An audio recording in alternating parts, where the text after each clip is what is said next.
Hemos visto en el estudio de espacios vectoriales y subespacios vectoriales que no necesariamente la unión de dos subespacios es un nuevo subespacio de Así que vamos a ver, este video tiene como objeto que estudiemos cuáles son las condiciones bajo las cuales la unión sí es un subespacio.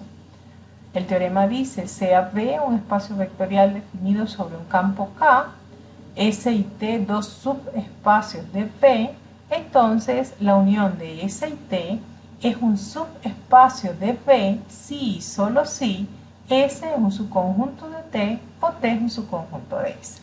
Para la demostración, tomemos V un espacio vectorial definido sobre un campo K y S y T dos subespacios de V. Y vamos a suponer, en primer lugar, que la unión de S y T es un subespacio de V. Suponer que S no es un subconjunto de T. Si estamos suponiendo que S no es un subconjunto de T, debemos demostrar que T es un subconjunto de S.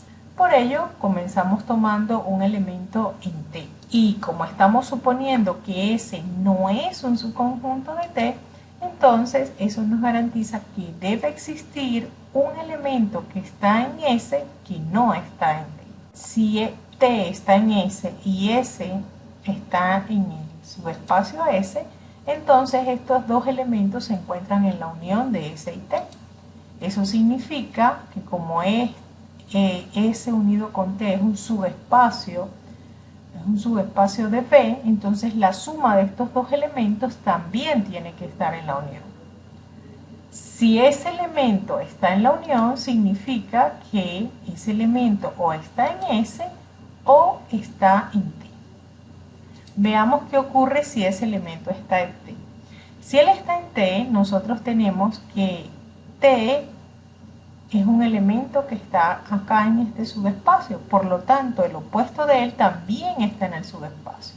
La suma de esos dos elementos tiene que estar también en T.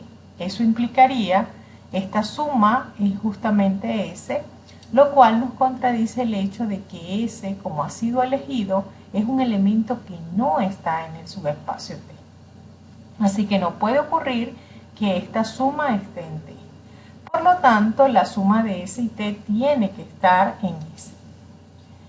De forma similar a como hicimos, si esta suma está en S, como S es un subespacio, el opuesto de este elemento que está en S también debe estar en S. Y como S es un subespacio, la suma de ellos dos debe ser un elemento de S.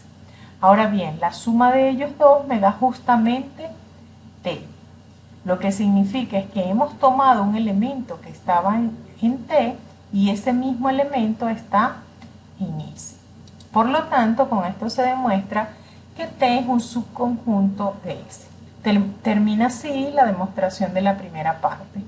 La segunda parte realmente es bastante simple porque si suponemos que S es un subconjunto de T o T es un subconjunto de S, eso implicaría que la unión de S y T sería T en el caso que se dé la primera inclusión o que la unión de S y T me dé justamente S en el segundo caso. Si ocurre cualquiera de estas igualdades, siempre vamos a tener que S unido con T va a ser un subespacio vectorial de V.